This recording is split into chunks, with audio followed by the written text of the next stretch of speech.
നിങ്ങളിപ്പോ ഈ പോഡ്കാസ്റ്റ് കേട്ടുകൊണ്ട് ഒരു പുതിയ സ്ഥലത്തേക്ക് ഡ്രൈവ് ചെയ്യുകയാണെന്ന് കരുതുക. നിങ്ങളുടെ ഫോണിൽ ഒരു പക്ഷേ GPS മാപ്പും ഓൺ ചെയ്തിട്ടുണ്ടാവും, അല്ലേ? ഉം, മിക്കവാറും അങ്ങനെ ആയിരിക്കും. അപ്പോ ആ മാപ്പ് കൃത്യമായി പ്രവർത്തിക്കണമെങ്കിൽ ഭൂമിക്ക് പുറത്ത് ബഹിരാകാശത്ത് ഇപ്പോ യഥാർത്ഥത്തിൽ സമയയാത്ര നടന്നുകൊണ്ടിരിക്കണമെന്ന് പറഞ്ഞാൽ നിങ്ങൾ വിശ്വസിക്കുമോ? സയൻസ് ഫിക്ഷൻ സിനിമകളിലെ കഥയല്ല ഞാൻ പറയുന്നത്. അതെ, നമ്മളിന്ന് സംസാരിക്കുന്നത് തികച്ചും യാഥാർത്ഥ്യത്തെക്കുറിച്ചാണ്. കൃത്യമായി പറഞ്ഞാൽ നാസയുടെ സ്പേസ് പ്ലേസ് ലേഖനങ്ങളെ അടിസ്ഥാനമാക്കിയുള്ള നമ്മുടെ ഇന്നത്തെ ഈ വിശദമായ അന്വേഷണത്തിൽ സമയയാത്ര യഥാർത്ഥത്തിൽ എങ്ങനെ സംഭവിക്കുന്നു എന്നും അത് നിങ്ങളുടെ നിത്യജീവിതത്തെ എങ്ങനെ ബാധിക്കുന്നു എന്നുമാണ് നമ്മൾ കണ്ടെത്താൻ പോകുന്നത്. ശരിക്കും പറഞ്ഞാൽ സമയാത്ര എന്നതൊരു അത്ഭുതമൊന്നുമല്ല. അതായത്, നമ്മളെല്ലാവരും സെക്കൻഡിൽ ഒരു സെക്കൻഡ് എന്ന നിരക്കിൽ ഭാവിയിലേക്ക് നിരന്തരം യാത്ര ചെയ്തുകൊണ്ടിരിക്കുകയാണ്. നമ്മളെല്ലാവരും സമയത്തിലൂടെ ഒരേ നിരക്കിലാണല്ലോ സഞ്ചരിക്കുന്നത്. പക്ഷേ എനിക്ക് എപ്പോഴും തോന്നിയിട്ടുള്ള ഒരു കാര്യമുണ്ട്. നമ്മൾ രാത്രി ആകാശത്തേക്ക് നോക്കുമ്പോൾ കാണുന്ന നക്ഷത്രങ്ങളെല്ലാം യഥാർത്ഥത്തിൽ ഭൂതകാലത്തിലെ ഒരു കാഴ്ചയാണ്, അതല്ലേ? അതെ, കൃത്യമായിട്ട്. പ്രകാശം നമ്മളെ കബളിപ്പിക്കുന്നതാണോ അത്? കബളിപ്പിക്കുന്നതല്ല. പ്രകാശത്തിന് സഞ്ചരിക്കാൻ അതിൻ്റെതായ സമയമെടുക്കും എന്നതാണ് സത്യം. നമ്മൾ നാസയുടെ അത്യാധുനിക ടെലിസ്കോപ്പുകൾ ഉപയോഗിച്ച് കോടിക്കണക്കിന് പ്രകാശവർഷം അകലെയുള്ള ഗാലക്സികളെ നോക്കുമ്പോൾ അവിടെ നിന്നുള്ള പ്രകാശം ഇവിടെ എത്താൻ ഒരുപാട് വർഷങ്ങളെടുക്കും. ഓഹോ, അപ്പോൾ ഇന്ന് നമ്മൾ കാണുന്ന ആ നക്ഷത്രങ്ങളുടെ രൂപം ലക്ഷക്കണക്കിന് വർഷങ്ങൾക്ക് മുമ്പുള്ളതാണല്ലേ? തീർച്ചയായും. ആ അർത്ഥത്തിൽ നമ്മൾ പ്രകാശത്തിലൂടെ ഭൂതകാലത്തിലേക്കാണ് നോക്കുന്നത്. അപ്പോൾ ഈ പ്രകാശത്തിന്റെ വേഗതയുമായി ബന്ധപ്പെട്ട് മറ്റൊരു ചോദ്യം ചോദിക്കട്ടെ. സെക്കൻഡിൽ ഒരു സെക്കൻഡ് എന്ന നമ്മുടെ ഈ സമയയാത്രയുടെ വേഗത നമുക്ക് മാറ്റാൻ കഴിയുമോ? അവിടെയാണ് ആൽബർട്ട് ഐൻസ്റ്റീന്റെ ആപേക്ഷികതാ സിദ്ധാന്തം വരുന്നത്. ഇത് വളരെ ലളിതമാണ്. നമ്മളെല്ലാവരും സ്ഥലവും സമയവും ചേർന്ന ഒരു പ്രതലത്തിലൂടെ സഞ്ചരിക്കുകയാണ്. അതായത് സ്പേസ് ടൈം എന്നൊക്കെ പറയുന്ന സാധനം. അതെ.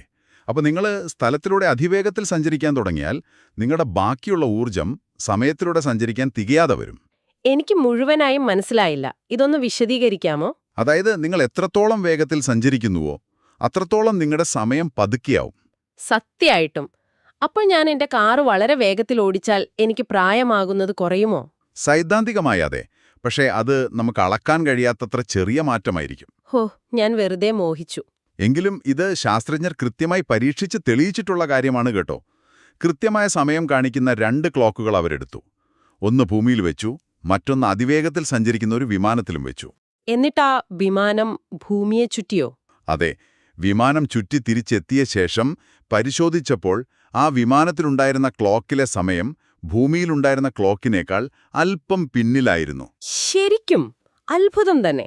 അപ്പോ നമ്മൾ തുടക്കത്തിൽ പറഞ്ഞ GPS മാപ്പിലേക്ക് തിരിച്ചുവരാം.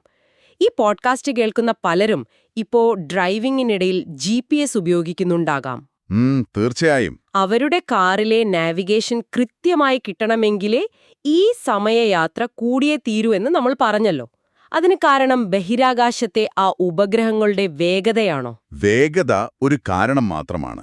GPS ഉപഗ്രഹങ്ങൾ ഭൂമിക്ക് ചുറ്റും മണിക്കൂറിൽ ഏകദേശം 8700 മൈൽ വേഗതയിലാണ് സഞ്ചരിക്കുന്നത്. ഭയങ്കര വേഗതയാണല്ലോ. അപ്പോ വിമാനത്തിലെ പരീക്ഷണം പോലെ ഉപഗ്രഹത്തിലെ സമയം പതുക്കെയാകുമല്ലേ? കൃത്യം. പക്ഷെ അവിടെ രണ്ടാമതൊരു വലിയ പ്രശ്നമുണ്ട്: ഗുരുത്വാകർഷണം. ഗുരുത്വാകർഷണം എങ്ങനെയാണ് സമയത്തെ ബാധിക്കുന്നത്? ഗുരുത്വാകർഷണത്തെ ഒരു വലിയ ട്രാംപോളിലെ ഭാരമുള്ള ഇരുമ്പ് പന്ത് പോലെ സങ്കൽപ്പിക്കുക. പന്ത തുണിയെ താഴേക്ക് വലിച്ചു കുഴിയാക്കുന്നത് പോലെ ഭൂമിയുടെ ഗുരുത്വാകർഷണം ചുറ്റുമുള്ള സ്ഥലത്തെയും സമയത്തെയും വലിച്ചു നീട്ടുന്നു. അപ്പോൾ ഭൂമിക്കടുത്തുള്ള ശക്തമായ ഗുരുത്വാകർഷണത്തിൽ സമയം വളരെ പതുക്കെയാണോ നീങ്ങുന്നത്? അതെ. പക്ഷേ GPS ഉപഗ്രഹങ്ങൾ ഭൂമിയിൽ നിന്ന് 12550 മൈൽ മുകളിലാണല്ലോ. അവിടെ ഈ വലിച്ചുനീട്ടൽ കുറവാണ്. അതായത് ഗുരുത്വാകർഷണം വളരെ ദുർബലമാണ്. അപ്പോ അവിടെ സമയം വളരെ വേഗത്തിൽ സഞ്ചരിക്കും. അതുതന്നെ. ഒരു നിമിഷം, ഇതല്പം കൺഫ്യൂസിംഗ് ആണല്ലോ.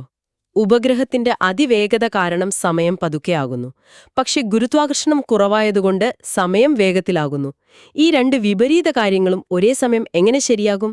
വളരെ നല്ലൊരു ചോദ്യമാണ്. അവിടെയാണ് ശാസ്ത്രജ്ഞർ ഗണിതം ഉപയോഗിക്കുന്നത്. ഈ 2 പ്രതിഭാസങ്ങളും കണക്കിലെടുക്കുമ്പോൾ വേഗത കാരണം സമയം പതുക്കെയാകുന്നതിനേക്കാൾ കൂടുതലായി ഗുരുത്വാകർഷണം കുറവായതുകൊണ്ട് സമയം വേഗത്തിലാകുന്നുണ്ട്. ഓ, അപ്പോ ആകെ ഫലം എന്താണ്? ഉപഗ്രഹങ്ങളിലെ സമയം വേഗത്തിലാണോ? അതെ, GPS ഉപഗ്രഹങ്ങളിലെ സമയം ഭൂമിയിലേതിനേക്കാൾ ദിവസവും മൈക്രോ സെക്കൻഡുകൾ വേഗത്തിലാണ് മുന്നോട്ടു പോകുന്നത്. അപ്പൊ ശാസ്ത്രജ്ഞർ ഈ സമയവ്യത്യാസം നേരത്തെ കണക്കുകൂട്ടി സിസ്റ്റത്തിൽ പരിഹരിച്ചില്ലെങ്കിൽ എന്ത് സംഭവിക്കും? ഉം, അവർ അത് ചെയ്തില്ലെങ്കിൽ നിങ്ങളുടെ GPS മാപ്പുകൾക്ക് ദിവസവും മൈലുകളുടെ തെറ്റുപറ്റും.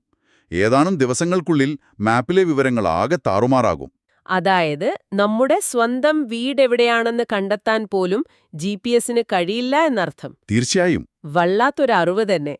അതായത് നമ്മൾ അറിയാതെ തന്നെ ദിവസവും ഈ സമയയാത്രയുടെ ഫലങ്ങൾ നമ്മുടെ ഫോണിലൂടെ ഉപയോഗിക്കുന്നുണ്ട്. അതെ, ശാസ്ത്രം നമ്മുടെ നിത്യജീവിതത്തിൽ എത്രത്തോളം ഇഴചേർന്നിരിക്കുന്നു എന്നതിന്റെ ഏറ്റവും വലിയ ഉദാഹരണമാണിത്. ശരി, ഈ വിവരങ്ങൾ കേട്ടുകൊണ്ട് നമ്മൾ ഇന്നത്തെ ഈ ചർച്ച അവസാനിപ്പിക്കുകയാണ്. പക്ഷേ പോകുന്നതിന് മുൻപ് നിങ്ങൾ ചിന്തിക്കാൻ വേണ്ടി ഒരു കാര്യം കൂടി പറയാം. എന്താണത്? ഭൂമിയുടെ ചെറിയ ഗുരുത്വാകർഷണം കുറയുന്നത് പോലും ഉപഗ്രഹങ്ങളിലെ സമയത്തെ ഇത്രയധികം ബാധിക്കുന്നുണ്ടല്ലോ. അങ്ങനെയെങ്കിൽ പ്രപഞ്ചത്തിലെ ഭീമാകാരമായ ബ്ലാക്ക് ഹോളുകളുടെയോ അതിശക്തമായ ഗുരുത്വാകർഷണമുള്ള മറ്റ് ഗാലക്സികളുടെയോ ഒക്കെ അടുത്ത് സമയം എത്രത്തോളം വിചിത്രമായിട്ടായിരിക്കും മാറുന്നുണ്ടാവുക. ശരിക്കും ചിന്തിക്കേണ്ട വിഷയം തന്നെയാണ്. അവിടെയൊക്കെ സമയം നിശ്ചലമാകുമോ അതോ പിന്നോട്ടു പോകുമോ? ഇതിനെക്കുറിച്ച് നിങ്ങളൊന്ന് ചിന്തിച്ചു നോക്കൂ. നമ്മൾ സംസാരിച്ച ഈ ആശയങ്ങൾ നിങ്ങൾക്ക് പുതിയൊരു കാഴ്ചപ്പാട് നൽകിയെന്ന് വിശ്വസിക്കുന്നു. കേട്ടുകൊണ്ടിരുന്നതിന് നന്ദി.